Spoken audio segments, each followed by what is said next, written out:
NCERT है इसकी। अरे पी ब्लॉक बहुत बड़ा चैप्टर है, हमें इसमें करीबन 12-13 क्लासेस लग जाएंगी पी ब्लॉक। ठीक है, इसमें आएगा सबसे पहले group 15 elements. Group 15 elements. Number मिल गए स्कूल टेस्ट के?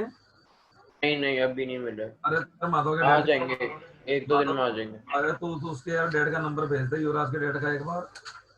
अच्छा अब मम्मी से लेके भेजता हूँ, मम्मी तब थी नहीं, तब वो तेरे मम्मी का हॉस्पिटल नंबर भी गए मेरे थे। पास है ना, वरना तो मैं उन्हें मैसेज कर लेता, वो फोन गुम हो गया था ना ठीक मेरे। है मैं भेजता हूँ, अभी मम्मी घर पे ही है तो। ग्रुप 15 एलिमेंट्स, ठीक है ना। इसके अंदर कौन कौन आएंगे आपके? नाइट्रोजन, फास्फोरस, आर्सेनिक, एंटीमनी और बिस्मुथ। नाइट्रोजन का होता है एटॉमिक नंबर 7, फास्फोरस का 15 और 18 ऐड कर दिए 33, और फिर 18 ऐड कर दिए 51, और फिर 32 ऐड कर दिए 83। आउटर कॉन्फ़िगरेशन इसको लिख रहा कैसे हूँ। याद रखते हैं? क्या चीज? अरे देखो ना, जब पीरियोडिक टेबल तुमने थर्ड उसमें करी होगी, तो सेकंड पीरियड के बाद क्या होता है, जब थर्ड पीरियड में आप जाओगे सेकंड से थर्ड में, है ना, तो कितने एलिमेंट ऐड होते हैं आपके? 8 होंगे ना 18। भाई, 18 2s हाँ, और 2। मैं 8 फिर 18 18। या जब सेकंड से थर्ड पे जाएगा तो सेकंड लेवल को पूरा हाँ पढ़ोगे ना, हाँ हाँ तो इसलिए 8 का डिफरेंस होगा। लेकिन जब थर्ड से आप फोर्थ में जाओगे तो 3D भी तो आएगा ना, 18। 3s हाँ 3 18। इसलिए 18 का डिफरेंस होगा। 4 से 5th पे जाओगे तो भी 18 का डिफरेंस होगा। लेकिन जब 5th से 6 पर जाओगे तो 4s 4p और क्या कहते हैं आपका 4d और 4f सारे भरोगे ना आप, इसलिए 32 का डिफरेंस होता है फिर। ठीक है। समझे? वो तूने थर्ड चैप्टर मेरे से पढ़ा है ना 11th में, इसलिए बस। चलो ये हो गया ना आपका। आउटर कॉन्फ़िगरेशन लिख रहा हूँ। ये तो हो गया आपका हीलियम, 2 इलेक्ट्रॉन, 2s2। इसको सब याद कैसे रखते हैं? एनपी ये इसको। नाना पाटेकर, असरानी, सब बीमार। अच्छा ये भी याद रखना है क्या? ले ऊपर ही लिख रहा हूँ मैं पहले ग्रुप का।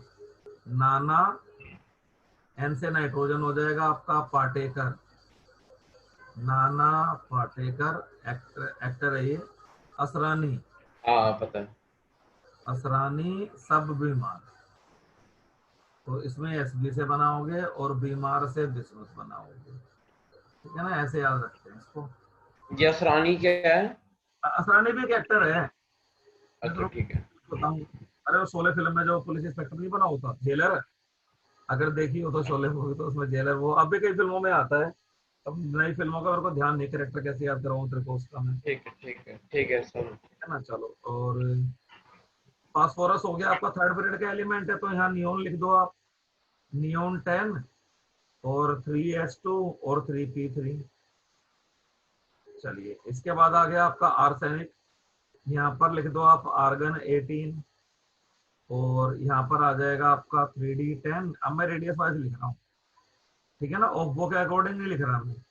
3D वैसे भरा तो जाता है 4s के बाद, लेकिन लोकेशन वाइज तो पहले ही आता है ना ये, तो रेडियस वाइज लिख रहा हूँ मैं कंफिग्रेशन, ठीक है ना।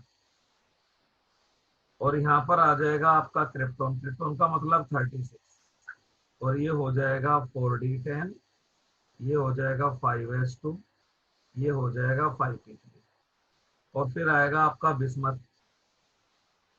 बिस्मथ में आप लिख दोगे 5वें पीरियड का आता है, जिनोम कंप्लीट होता है ना, तो ये हो जाएगा फिर 4f14, फिर 5d10, फिर 6s2, 6p3। तो इन इलेक्ट्रॉनिक कॉन्फ़िगरेशन को जरा ध्यान रखना, ठीक है। अब बात आती है यहाँ पर अकरेंस की। अकरेंस, अकरेंस मतलब मुझे मिनरल लिखने हैं इसके। तो नाइट्रोजन के दो और होते हैं आपके। एक होता है आपका KNO3, पोटेशियम नाइट्रेट, इसको बोलते हैं इंडियन इंडियन सोल्ट पीटर। और एक होता है आपका NaNO3, इसको बोलते हैं चाइल्ड सोल्ट पीटर या चिली सोल्ट पीटर, जैसे प्रोनाउंस करो, ठीक है ना, चिली या चाइल्ड, चाइल्ड सोल्ट पीटर। और क्या कहते हैं आपका, और बाकी क्या कहते हैं, जो आपके न्यूक्लिक एसिड है, अमीनो एसिड्स है ना, वहां से भी नाइट्रोजन उसमें भी प्रेजेंट होता है काफी आपका। और सबसे बड़ी बात तो एटमॉस्फेरिक एयर जो है, उसमें 78% नाइट्रोजन आपका प्रेजेंट है, ठीक है ना। और इन ग्रुप 15 एलिमेंट का एक और नाम होता है आपका निकोजन। निकोजन, जैसे ग्रुप 17 का हेलोजन होता है ना, ऐसे इनका नाम क्या होता है, निकोजन होता है आपका। और इसका निको का मतलब ये होता है कि इनके जो ऑक्साइड्स होते हैं ना वो सफोकेटिंग होते हैं, तो वहां से ये वर्ड पड़ा हुआ आपका निकोजन, ठीक है। चलिए ये हो गया, ये तो हो गया नाइट्रोजन का। अब आ जाते हैं फास्फोरस का। फास्फोरस, फास्फोरस, तो फास्फोरस के तो हमें बहुत से कंपाउंड मिलते हैं। एक होता है आपका एपेटाइट। एपेटाइट्स, एपेटाइट्स क्या होते हैं, these are the double salt of calcium phosphate. तो जैसे एक आता है यहाँ पर आपका, मान लो ये लिख दिया मैंने फ्लोरो एपेटाइट, फ्लोरो एपेटाइट, ये हो जाता है कैल्शियम फॉस्फेट और dot CaF2, this is fluorapatite, है ना।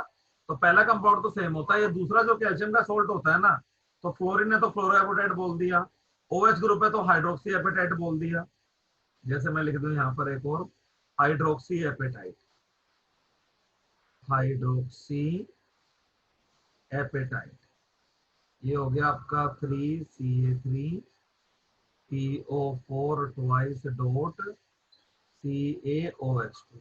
यही हमारा इनेमल होता है, हमारा जो इनेमल होता है ना वो यही होता है, ठीक है ना। इसको हम सिंपल लैंग्वेज में क्या बोल दें, इनेमल। इनेमल का मेन कंपोनेंट यही होता है, 80 to 90% इनेमल के अंदर यही होता है, थोड़ा बहुत क्लोराइड भी होता है आपका, ठीक है। तो ये आपका इनेमल होता है, इसीलिए कहते हैं हमारे लिए जो एसिडिक फूड है वो हमारे इनेमल के लिए सही नहीं है, क्योंकि एसिड आएगा तो क्या करेगा, इस OH को एब्जॉर्ब कर लेगा ना, है ना, तो ये डिग्रेड होता चला जाएगा आपका। That's why acidic food is not good for us.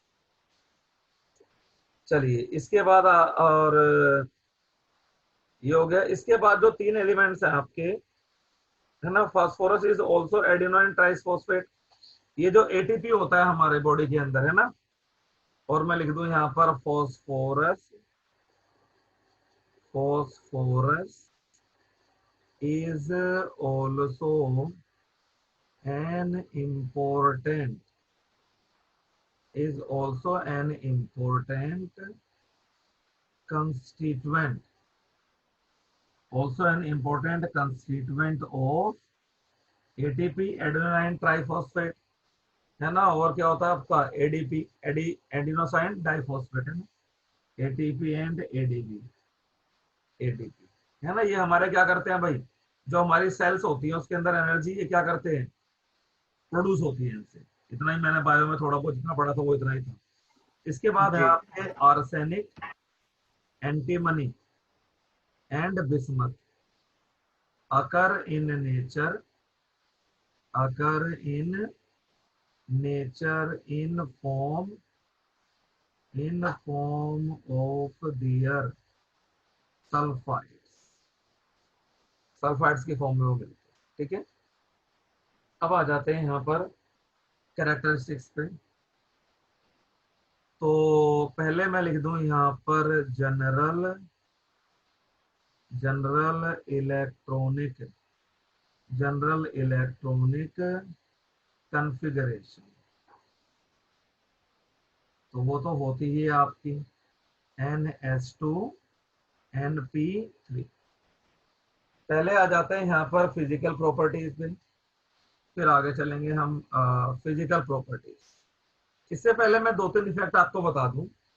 एक चीज आता है आपका इनर्ट पेयर इफेक्ट, एक चीज आता है इनर्ट पेयर इफेक्ट, ये पीलो का मैंने आपको पढ़ाया था। जैसे जैसे आप हाँ पढ़ा हुआ है। जाओगे, है ना, यहाँ देखिए शील्डिंग 3D की हो रही है, यहाँ हाँ 4, जी, हाँ जी। ऊपर तो शील्डिंग ही नहीं हो रही है आपकी, है ना, स्ट्रॉन्ग शील्डिंग है। यहाँ तीनों में आने के बाद पुअर शील्डिंग है। तो सबसे नीचे जाओगे तो शील्डिंग क्या हो गई, सबसे ज्यादा बेकार, हाँ? ये पुअर क्या हो जाएगी। आपकी, एस की सबसे ज्यादा होती है, फिर बिल्कुल टी की, फिर डी पुअरेस्ट की, फिर शील्डिंग हो गई ना। तो इस पुअरेस्ट शील्डिंग से क्या होगा आपका, इफेक्टिव न्यूक्लियर चार्ज बढ़ जाएगा, पड़ जिस जाएगा। वजह से ये 6s electron will be held more tightly with the nucleus, so they are not going to participate in a chemical bonding, है ना। तो लास्ट वाले मेंबर सिर्फ 3 ही इलेक्ट्रॉन लूज करना पसंद करेगा। और आप सेकंड मेंबर के लिए देखो, सेकंड मेंबर के लिए तो शील्डिंग बड़ा वीक है आपका, है ना, सॉरी शील्डिंग बड़ा स्ट्रॉन्ग है आपका। तो शील्डिंग स्ट्रॉन्ग है तो वो 3s और 3p को रिपेल करेगा। तो यानी कि सेकंड मेंबर जो होगा वो क्या क्या कोशिश करेगा, अपने पांचों के पांचों इलेक्ट्रॉन लूज करने की कोशिश करेगा, समझे। इसलिए हर ग्रुप का जो सेकंड मेंबर है वो हाईएस्ट ऑक्सीडेशन स्टेट शो करेगा, समझे। हाँ हाँ। और जो नीचे वाला मेंबर होगा, 6 पीरियड के एलिमेंट होगा, वो ग्रुप ऑक्सीडेशन स्टेट से 2 लेस शो करेगा। ठीक है, तो मैं लिखता हूं यहाँ पर इनर्ट पेयर इफेक्ट, सिंपल से वर्ड में लिख रहा हूं मैं यहाँ पर, non participation, non participation of ns 2 electrons in chemical bonding, in chemical bonding, non participation. तो ये किसके लिए सबसे ज्यादा, किसके लिए होगा आपका, मैं लिख दूं यहाँ पर most pronounced, most pronounced for sixth period, sixth period elements, sixth period element के लिए सबसे ज्यादा एप्लीकेबल है ये। चलिए इसके बाद आते हैं फिजिकल प्रॉपर्टीज पे, physical properties, physical properties.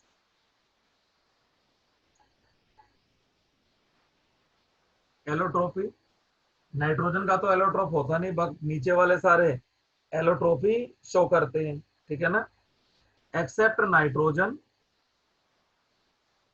Accept nitrogen, nitrogen rest of other group members, group members show allotropy, allotropy.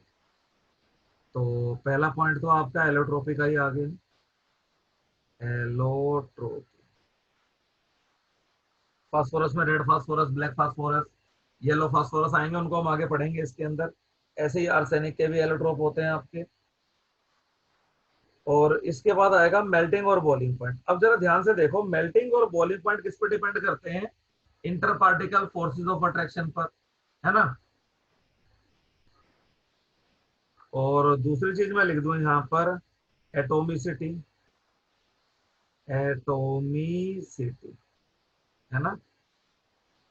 मैं लिख दूं यहाँ पर nitrogen is diatomic and nitrogen N2 is diatomic, whereas rest of other elements are polyatomic, are polyatomic in molecular form। तो ऐसा क्यों हुआ, nitrogen diatomic क्यों हुआ, हमने 11th क्लास में पढ़ा था, जो सेकंड पीरियड के एलिमेंट होते हैं वो पी पाई मल्टीपल बॉन्डिंग बनाना शो करते हैं, है ना, they prefer to form p pi multiple bond. इसीलिए क्या होता है आपका N2 एग्जिस्ट करता है। तो मैं लिख दूं यहाँ पर nitrogen, nitrogen being an element, being an element of second period prefers to form p pi multiple bonds। क्या शो करता है ये, p pi multiple bond show करता है ना। तो इसलिए क्या बन जाता है ये आपका N ट्रिपल बॉन्ड N, इसलिए डाइएटोमिक होता है ये। बाकी सभी मेंबर्स में डी ऑर्बिटल खाली है, तो वो अपना इलेक्ट्रॉन किसमें एक्साइट कर देते हैं, डी में। तो डी में इलेक्ट्रॉन एक्साइट होने से वो क्या शो करते हैं, सिंगल बॉन्ड बनाना ज्यादा प्रीफर करते हैं, ठीक है ना। Rest of other elements, rest of other elements of higher period have vacant d orbitals, so they prefer to form p pi d pi bonds and single covalent bonds, ठीक है ना। तो इसलिए फास्फोरस क्या होता है आपका, सिंगल बॉन्ड बनाता है, इसीलिए कैसे एग्जिस्ट करता है ये P4 की फॉर्म में, ठीक है ना।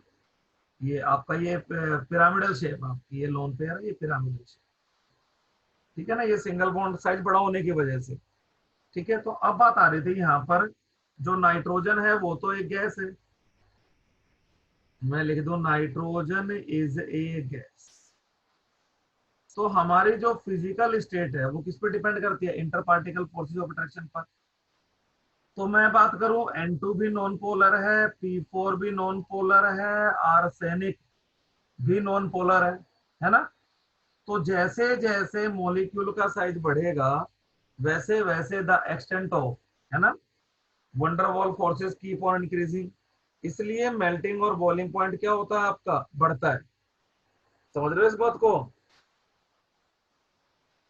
हाँ जी, हाँ जी। है ना। तो मैं लिख दूं यहाँ पर नाइट्रोजन इज ए गैस, तो मैं लिख दूं यहाँ पर due to p pi multiple bonding,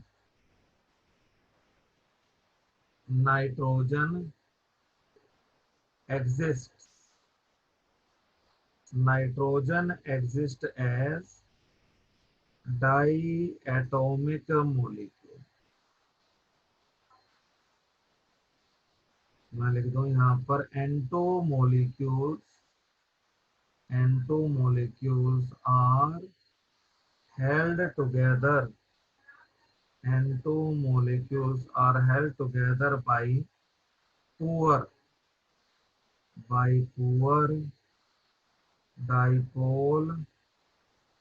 dipole interactions, hence it is a gas at room temperature. कि नाइट्रोजन और नाइट्रोजन के मॉलिक्यूल्स के बीच में जो अट्रैक्शंस हैं वो क्या है आपके, काफी पुअर हैं आपके, ठीक है। इसके बाद हम आगे चलते हैं, इसके बाद क्या होता है देखो, अब बात आती है मेल्टिंग और बॉइलिंग पॉइंट की, है ना। Rest of other elements are solid, वो मैं इस बात को यही लिख देता हूँ, rest of other elements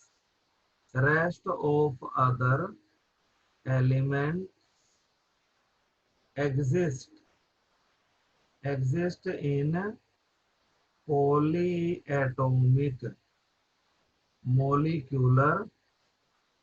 molecular state, so these molecules are held together by stronger van der Waal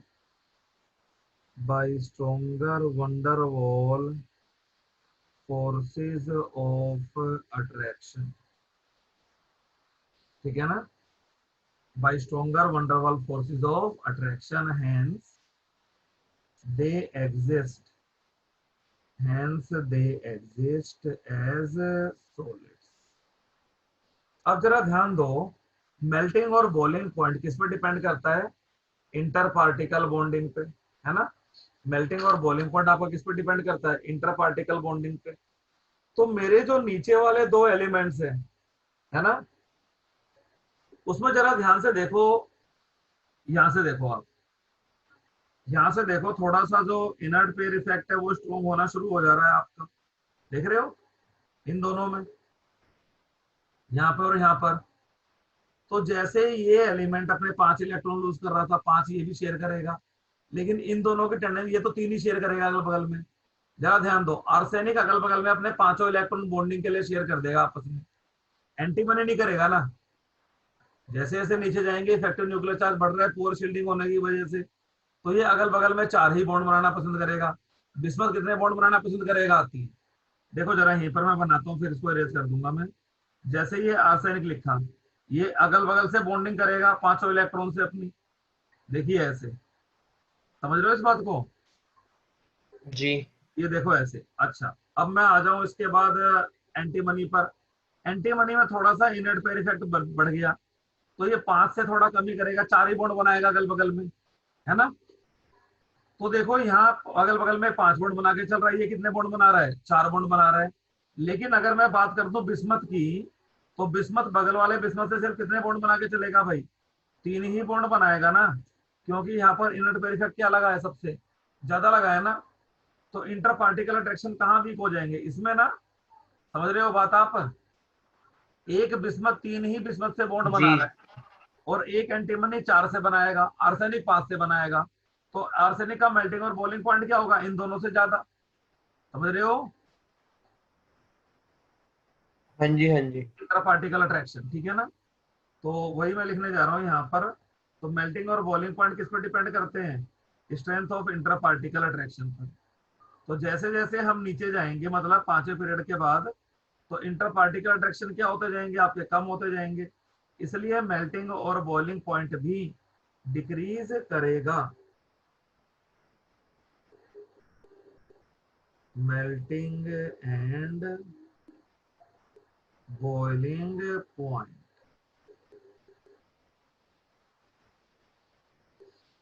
मैं लिख दूं यहाँ पर, the melting point of group 15 elements, the melting point, the melting point of group 15, group 15 elements first increase from nitrogen,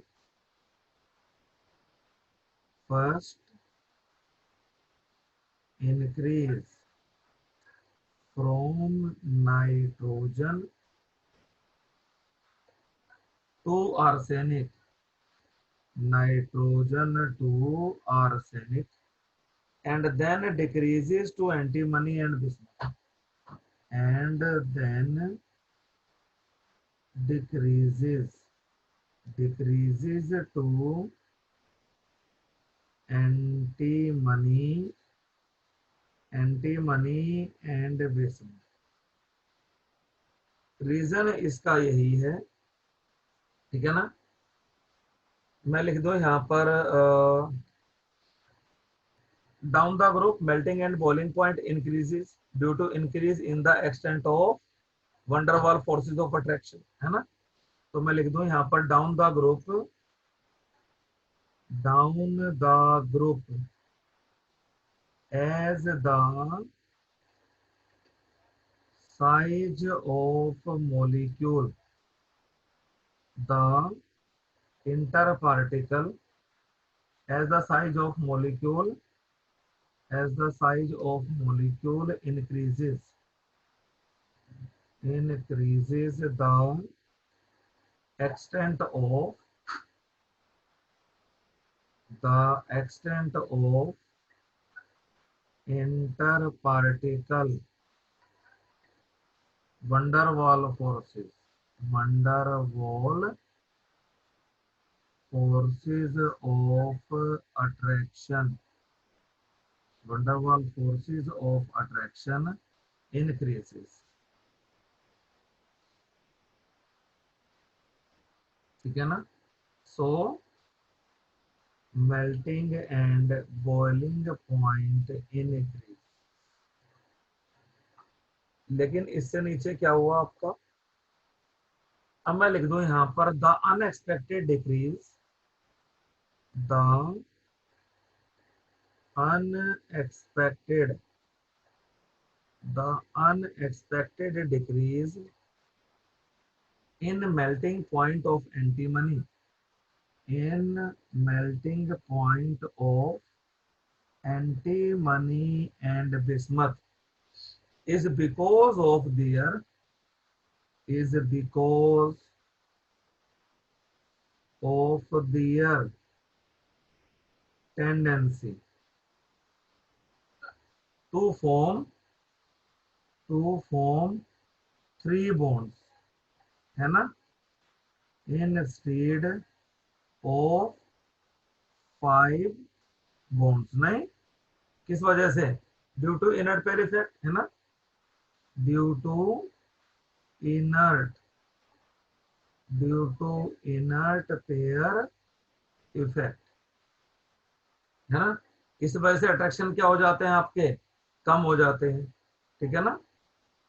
तो मैं लिख दूं यहाँ पर hence the attraction among their atoms are weak, hence the attraction among their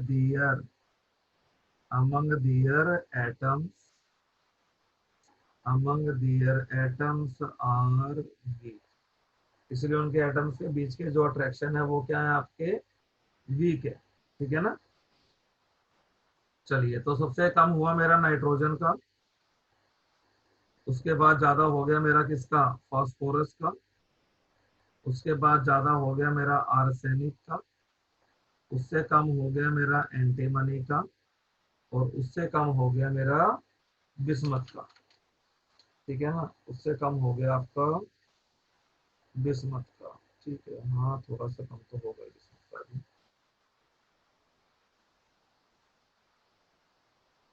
bismuth.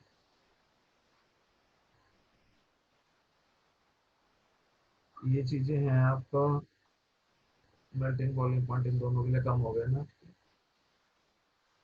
और boiling point, है ना, और ये चीज हो गई आपकी।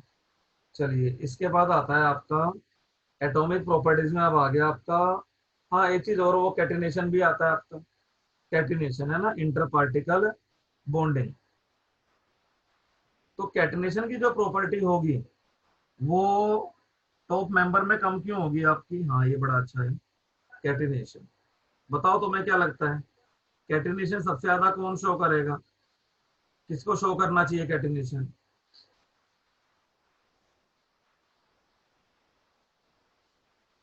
कैटिनेशन क्या होता है पता है ना, सेल्फ लिंकेज, ये तो छोटी क्लास से हाँ पढ़ हाँ, के आए हो तुम, सेल्फ लिंकिंग टेंडेंसी। चेन एक तरीके से मान लो ना। हाँ, टेंडेंसी यानी कि इंटर पार्टिकल कोवेलेंट बॉन्डिंग, वो कैटिनेशन होती है आपकी, है ना। अब मुझे बताओ कैटिनेशन के लिए क्या होता है। देखो, अगर मैं एक तो नाइट्रोजन नाइट्रोजन का बॉन्ड बनाऊं, एक मैं फास्फोरस फास्फोरस का बॉन्ड बनाऊं, और एक मैं आर्सेनिक और आर्सेनिक का बॉन्ड बनाऊं, सबसे स्ट्रॉन्ग बॉन्ड कौन सा होगा, है भाई, बोलो। अ, सबसे स्ट्रॉन्ग सा नाइट्रोजन नाइट्रोजन। क्यों? जो लोन पेयर है वो भी तो रिपेल करेंगे। लो, आप तो कह रहे हो ना बॉन्ड छोटा है, तो लोन पेयर भी तो बहुत पास पास है, तो ये लोन पेयर क्या करेंगे, इस बॉन्ड पेयर को वीक कर देंगे ना। अच्छा, जी। उसके नीचे जाए तो साइज बॉन्ड ही इतना बड़ा है कि वो स्ट्रॉन्ग नहीं होगा। तो सारी चीजें फेवरेबल किसके लिए, इसके लिए। लोन पेयर रिपल्शन भी मिनिमम है आपके, है ही नहीं, है ना, लोन पेयर रिपल्शन तो यहाँ पे नहीं है, मगर यहाँ तो बॉन्ड पेयर वीक हो गया ना आर्सेनिक में, साइज बढ़ने से। तो ध्यान रखना, सेकंड पीरियड का जो एलिमेंट होगा वो क्या करेगा, हाईएस्ट कैटिनेशन शो करेगा, समझे। सेकंड पीरियड एलिमेंट के लिए दोनों चीजें फेवरेबल हैं, लोन पेयर रिपल्शन मिनिमम है, और बॉन्ड लेंथ भी क्या है, कम, स्मॉलर ही है, मॉडरेट बॉन्ड लेंथ है ना। तो पहला फैक्टर इसके लिए फेवरेबल है आपका minimum minimum loan pair repulsion, और दूसरा फैक्टर मॉडरेट बॉन्ड लेंथ, ना तो बॉन्ड लेंथ बहुत बहुत कम है, ना ही बॉन्ड लेंथ बहुत ज्यादा है। इसके लिए फेवरेबल चीज तो क्या थी, स्मॉल बॉन्ड लेंथ, ये बढ़िया बात थी बॉन्ड को स्ट्रॉन्ग बनाने के लिए। लेकिन small bond length results into higher lone pair repulsion, higher lone pair repulsion. So nitrogen bond becomes weak, ठीक है ना। So nitrogen shows, so nitrogen shows lesser tendency for catenation. जो नाइट्रोजन है वो कैटिनेशन के लिए क्या करता है, कम टेंडेंसी शो करता है, समझे। और फास्फोरस के लिए क्या है, ये दोनों ही चीजें फेवरेबल है ना। तो मैं लिख दूं यहाँ पर the second member of each group, चाहे फास्फोरस हो, ऑक्सीजन वाले में सल्फर हो आपका, the second member of each group, the second member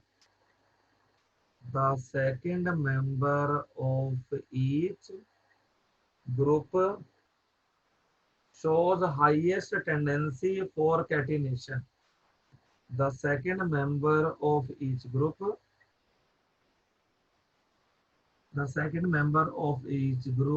shows highest tendency for catenation because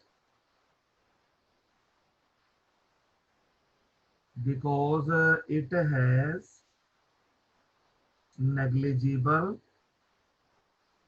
lone pair repulsions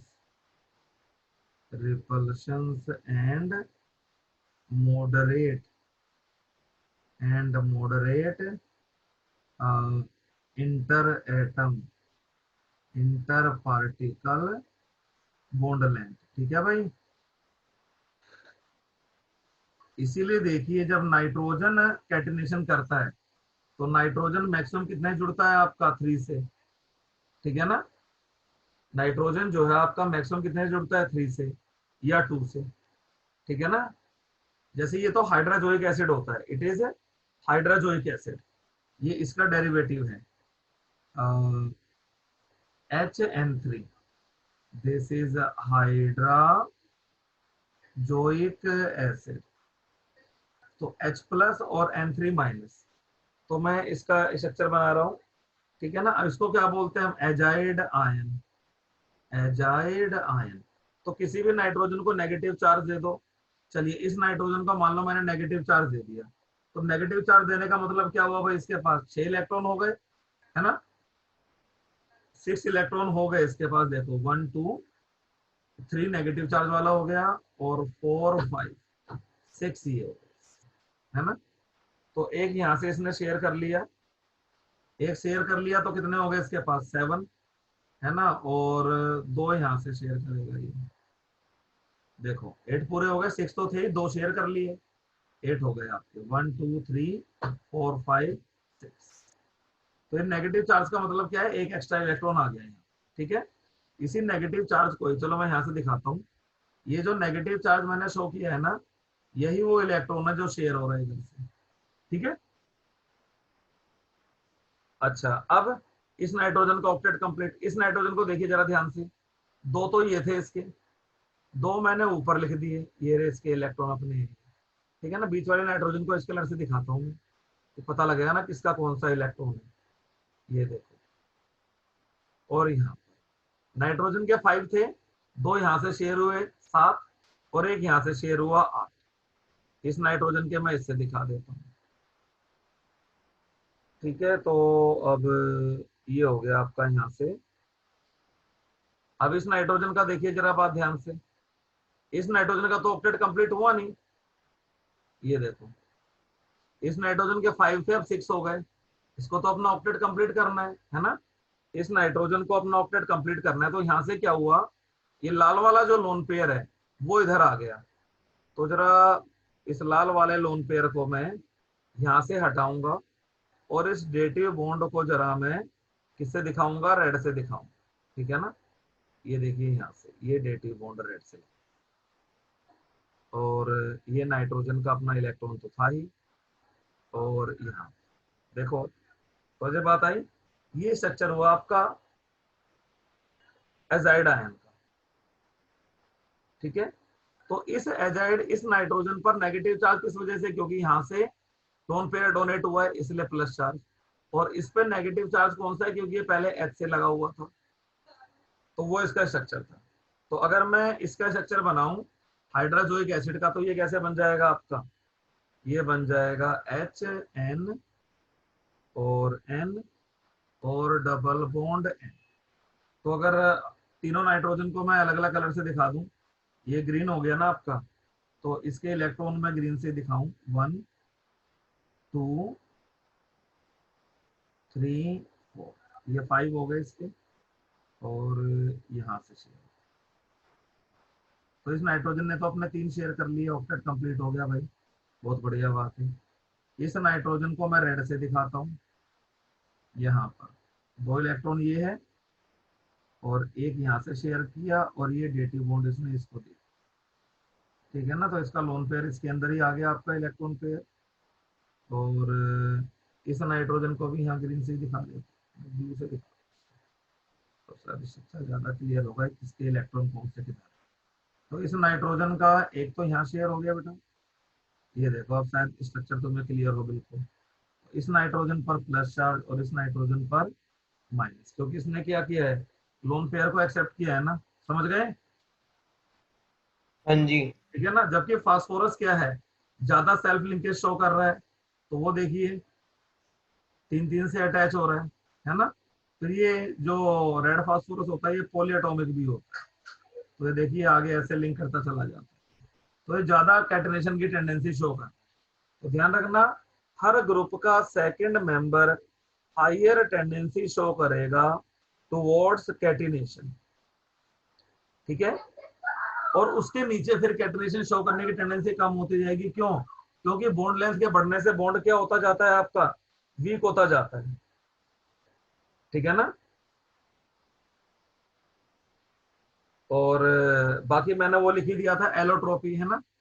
allotropy कौन शो नहीं करता, नाइट्रोजन ना, कहा गया वो एलोट्रोपी है ना, except nitrogen and bismuth.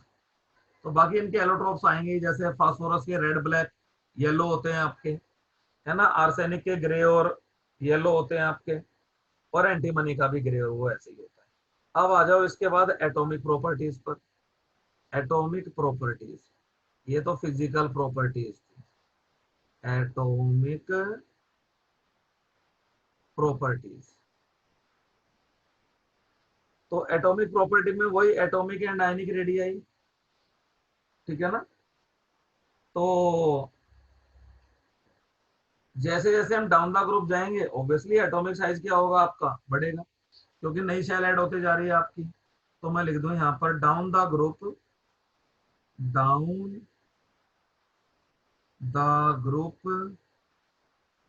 Atomic radii, down the group atomic radii increases due to addition of new shell. सही बात है, बट होता क्या है आपका, there is a regular increase in atomic radii down the group. लेकिन होता क्या है, पहले 2 मेंबर के बीच में इंक्रीज ज्यादा है, बाकी सारे मेंबर्स के बीच में कंपैरेटिवली इंक्रीज कम। तो मैं लिख दूं यहाँ पर the increase in a large increase in atomic radii, a large increase in atomic in atomic radii is observed. A large increase in atomic radii is observed for is observed between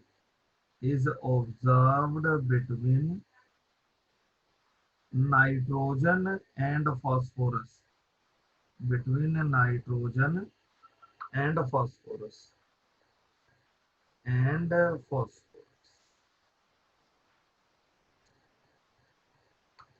Thereafter,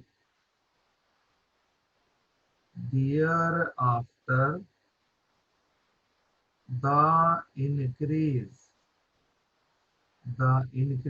in atomic radii becomes less significant.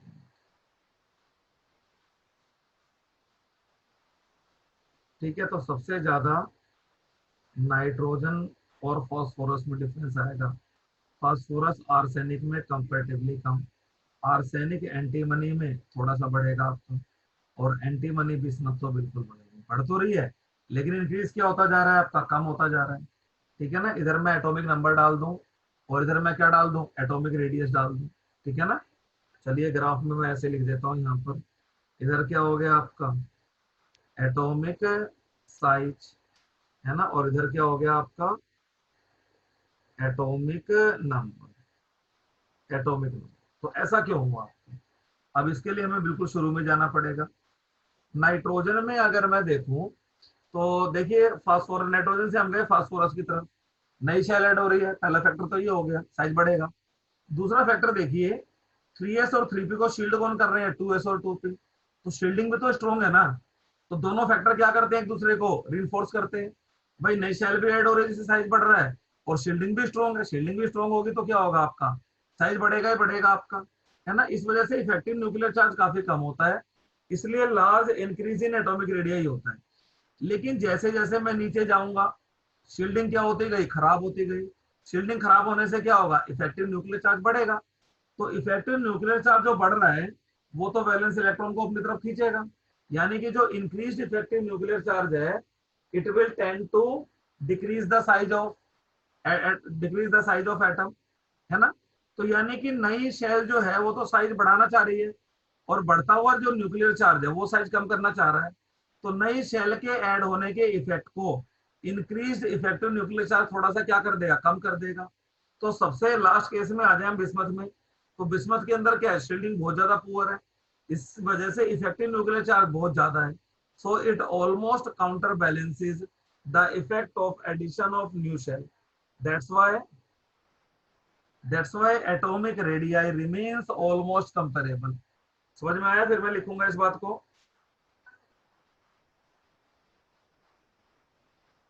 Ji sir. ठीक है ना, अच्छा अच्छा, चलो ठीक है।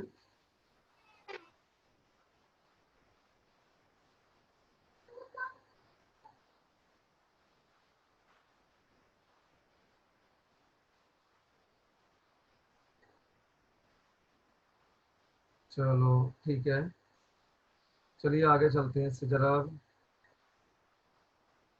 तो मैं लिख देता हूँ, इसको एक्सप्लेन कर देता हूँ मैं, ठीक है ना।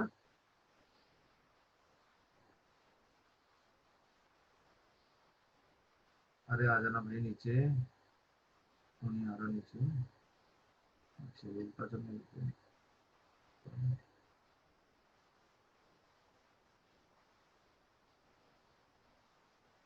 तो मैं लिख दूं यहाँ पर फ्रॉम नाइट्रोजन, मैं लिखूं यहीं पर from nitrogen to phosphorus due to strong shielding of 2s and 2p electrons, due to strong shielding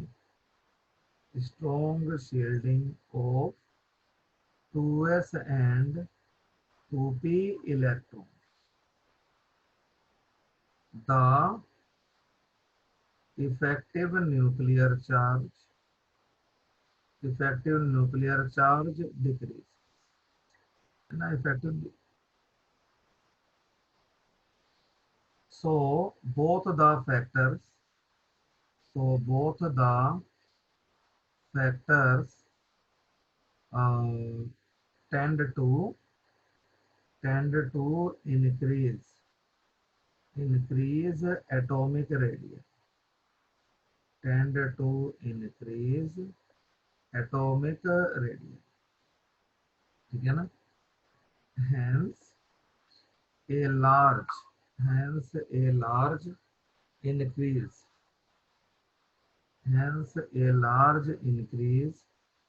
in atomic radii is observed. Thereafter मैं लिख दूं यहाँ पर from phosphorus to arsenic, antimony and bismuth. Due to poor shielding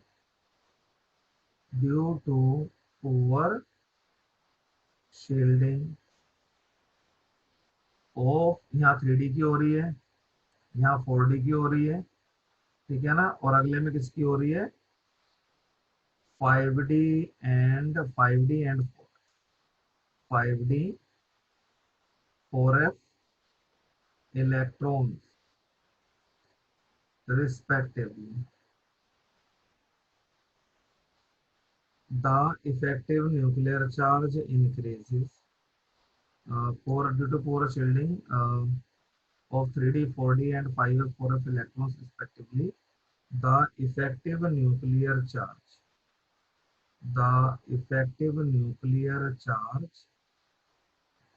increases. So this increased effective nuclear charge, this increased effective nuclear charge somewhat reduces the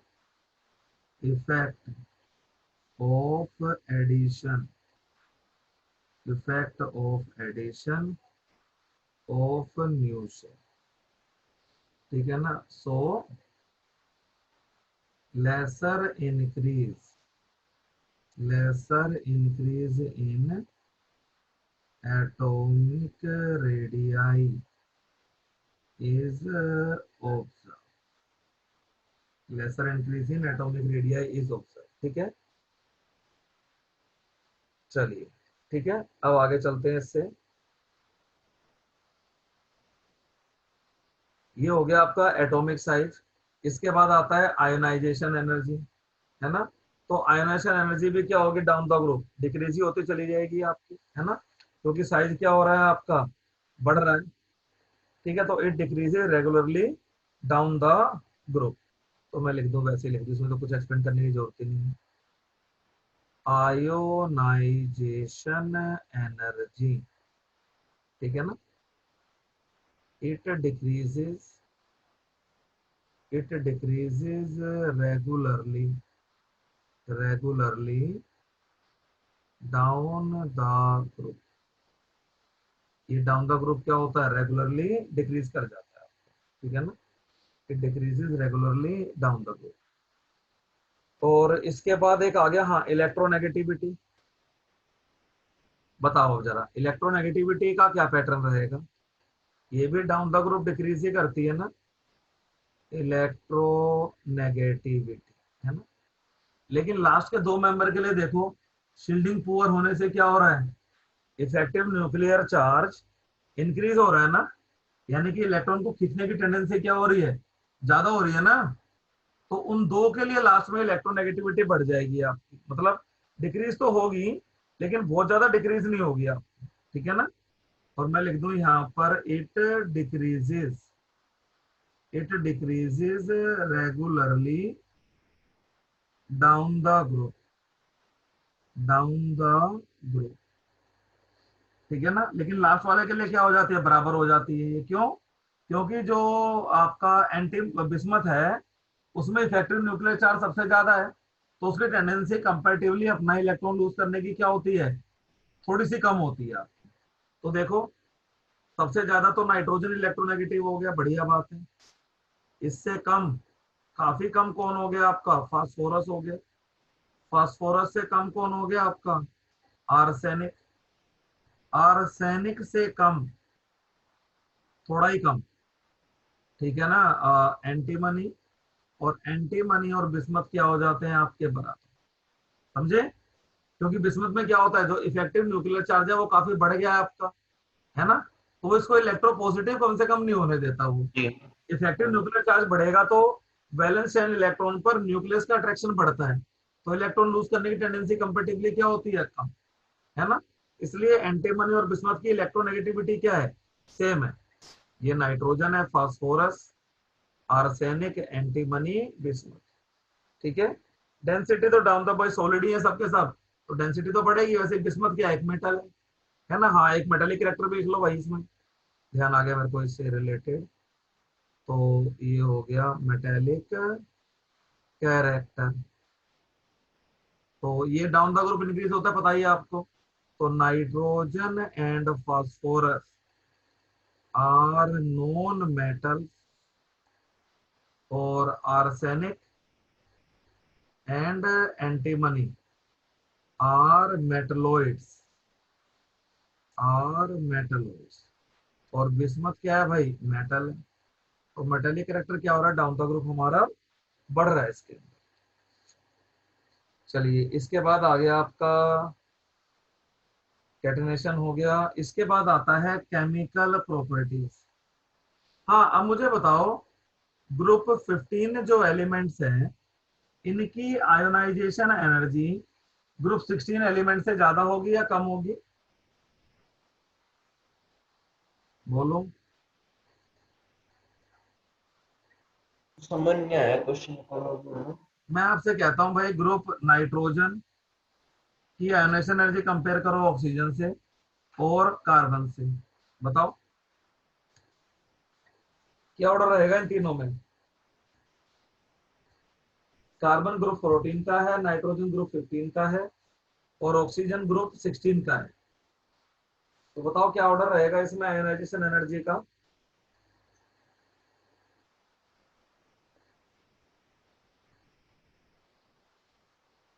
एक second से सोच रहा हूँ।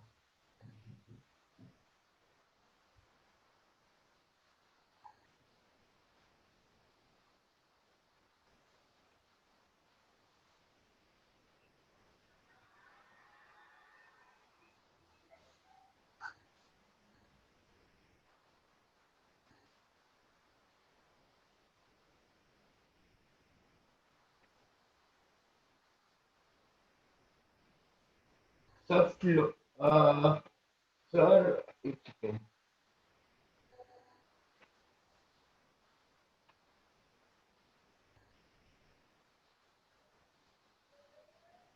नाइट्रोजन की सबसे ज्यादा होगी। नाइट्रोजन के ना, बिल्कुल यार। Half field stable half field है। कॉन्फ़िगरेशन। हाफ फील्ड है तो एनर्जी हाँ, जो होगी और डालने की वो ज्यादा होगी हाइड्रोजन इलेक्ट्रॉन करने की। The ionisation energy of group फिर 15। नाइट्रोजन की होगी, फिर कार्बन की होगी और सबसे कम ऑक्सीजन की होगी। नहीं, हट, ऑक्सीजन तो अलोंग द पीरियड तो साइज छोटा होता है ना हाँ यार। नहीं, कार्बन की सबसे हाँ, कम होगी। चलो वो तो बात की बात है, फिलहाल मैं बता दूं ये। तो ionisation energy of group 15 elements higher than is higher than group 14 and group 16 elements, because group 15 elements because group 15 elements possess half filled stable configuration, possess half filled stable configuration, ठीक है ना। बस, बाकी इन दोनों की क्या है? इनकम्प्लीट है ना। And whereas group 14 and group 16 elements have incomplete electronic configuration, है ना, have incomplete electronic configuration। तो ये लॉजिक रहा है इसका। अब आ जाइए आप केमिकल प्रॉपर्टीज में। केमिकल प्रॉपर्टीज,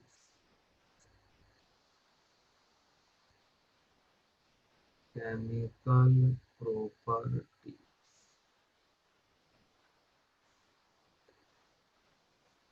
अब देखो इसके अंदर केमिकल प्रॉपर्टीज में क्या होगा। अब तो number 1,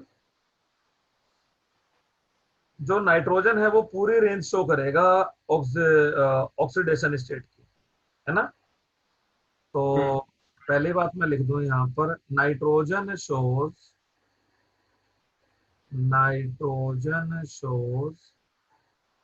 oxidation state from -3 to +5, है ना। -3 किसमें शो करेगा भाई, ये NH3 में। देखो तीनों इलेक्ट्रॉन ले लिए। -2 किसमें शो करेगा, हाइड्रोजन में, है ना। -1, एक ही इलेक्ट्रॉन इसको अगर हम दे रहे हैं तो -1 इसको शो करना चाहिए। 2 दिए, 1 लिया, नहीं, ऑक्सीजन लगाने का फायदा नहीं है। और ये लिख लो यहाँ पर N2H2 -1। -1 किसमें शो करेगा भाई, नाइट्रोजन। -1 का कोई कंपाउंड जिसमें ये हो जाए NH2OH, हाँ, एक O को दिया और 2 लिए, है ना, -1। इसे क्या बोलते हैं हम, हाइड्रोक्सिल अमीन ना। जब एल्डिहाइड कीटोन से रिएक्ट कराए थे तो ऑक्साइड बन रहे थे आपके, है ना। अच्छा, N2 में क्या दिखाएगा, 0। +1 किस में दिखाएगा, N2O में। +2 किस में दिखाएगा, नाइट्रिक ऑक्साइड में। +3 किस में दिखाएगा, इसमें। +4 किस में दिखाएगा, इसमें। +5 किस में दिखाएगा, इसमें। ठीक है ना। तो नाइट्रोजन सबसे ज्यादा इलेक्ट्रोनेगेटिव एलिमेंट है, इसलिए अपना ये नाइट्राइड आयन बना के रखता है। ठीक है ना। और मैं लिख दूं यहाँ पर, nitrogen being most electronegative element, nitrogen being most electronegative, nitrogen being most electronegative element, ठीक है ना। So for it -3 oxidation state is most stable as compared with the rest of elements, है ना। बाकी किसी एलिमेंट से हम कंपेयर करें, ठीक है ना, तो नाइट्रोजन का सबसे ज्यादा होगा, है ना। क्योंकि नीचे तो क्या हो रहा है आपका, इलेक्ट्रोपॉजिटिव कैरेक्टर बढ़ रहा है ना आपका। ठीक है। और मैं लिख दूं यहाँ पे, bismuth prefers to show +3 oxidation state. क्यों, क्योंकि ये मेटल है, as it is a metal. ठीक है ना, क्योंकि ये क्या आपका एक मेटल है। ठीक है। और क्या कहते हैं आपका, तो बाकी जो ग्रुप मेंबर है वो -3 शो करते हैं with alkali and alkaline earth metal, है ना। तो रेस्ट ऑफ अदर members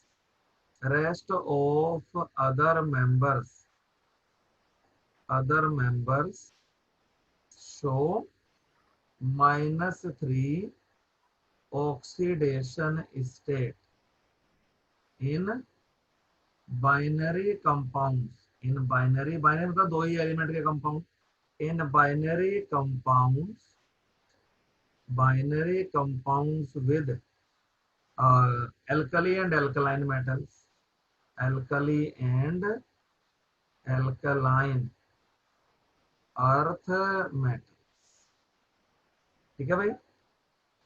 जी। तो देखिए यहाँ पर हो गया आपका, तो जैसे मैं लिख दूं यहाँ पर Mg3N2, नाइट्रोजन -3 शो कर रहा है ना, मैग्नीशियम नाइट्राइड।